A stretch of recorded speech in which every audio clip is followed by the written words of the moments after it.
Hey everybody, it's Dr. Andrew Hall from WellSpine KC, and I'm with Coach 𝒔𝒎𝒊𝒏𝒈. We're here at Solution One CrossFit, which is my CrossFit gym in Shawnee, Kansas. And what we're gonna be talking about today is sitting at a desk and then working out and the potential injuries that can come from that. And when I say sitting at a desk, I know I just talked to about 80% of you.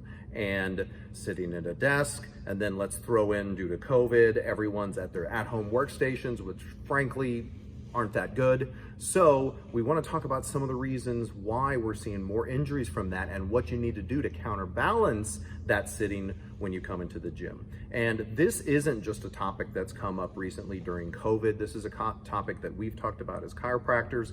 I don't know if you guys know Dr. Kelly Starrett's book, Becoming a Supple Leopard. He just wrote one called Standing Up in a Sit-Down World, which is fantastic. I would highly recommend that book.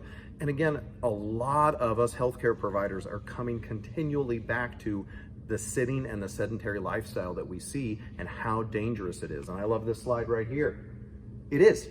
This has been around forever. Sitting is the new smoking. I read a recent article that talked about for every hour that you sit, it's like smoking 2 cigarettes. Let that sink in. I know. I read that and I was like, I'm at half a pack a day when it comes to sitting. So we made modifications, we changed that up, but I want you to understand how much sitting can affect you. And then you walk into the gym and you're going to start doing a really heavy, hard, quick workouts, which we love CrossFit for, but you have to understand how that sitting for 8-9 hours a day, 40 hours a week plus for the last 10 years have really affected you. So Coach, tell us a little bit more about that. Yeah, and just to elaborate on that as well, like if you think of someone's normal day, they're going to go sit in an office, for 6 to 9 hours a day, normally hunched over, that forward head posture, whether they're texting, using a computer, whatever they're doing, and then they're coming to the gym, working out, and they're going home and they're sitting right back down after they work out. So sitting, think about how tight your hips are after you've been sitting after a long day. Your core, think about the lack of core development when you're sitting all day. It can cause a lot of problematic issues just in general, and then you go to the gym and work out with all those tight muscles, and that's just a recipe for disaster. Absolutely. And let's talk about the tight hips real quick, because where are we generating most of our power when it comes to most of these athletic dynamic movements? From your hips.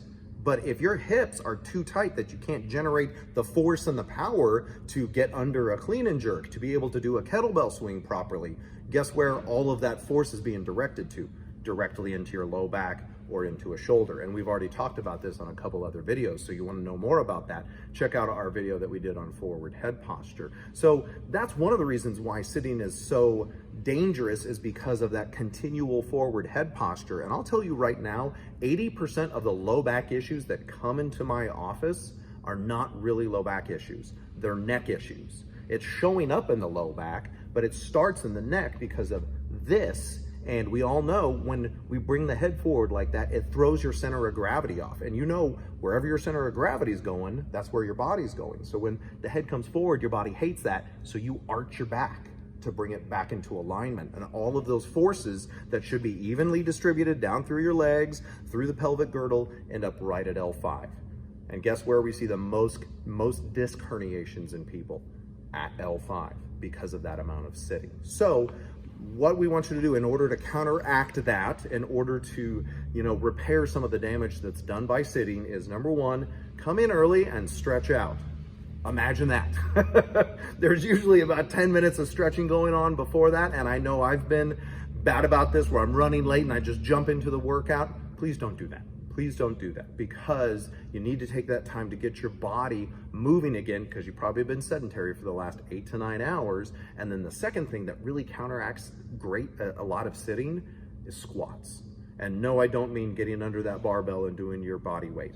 I mean just going and doing some simple air squats, moving through that natural range of motion, getting below parallel, keeping your weight back in your heels, keeping your chest up. That is one of the best ways to counteract the amount of sitting that we do in all of our lives. So even if you halfway through your day do a couple 20 air squats, because we're going to be doing a lot of squats here in the gym, and that's a great way to keep yourself warmed up. So anything else to add to that, Coach? Something I like to do is just on my lunch break, I always go on a 30 to 45 minute walk, and even if you have 15 minutes, 10 minutes to either walk or stretch, whatever it may be, that will just break up at least that sitting time, Yep. a little bit more. And we'll finish up with this slide that I love a lot. Ask your doctor if getting off your ass is right for you. And guess what? It is. And it's some of the best medicine out there. We want you to achieve the goals that you have coming in. We want you to stay injury free, and we want you to live really awesome, great lives. So stay healthy out there, and we'll see you on the next video.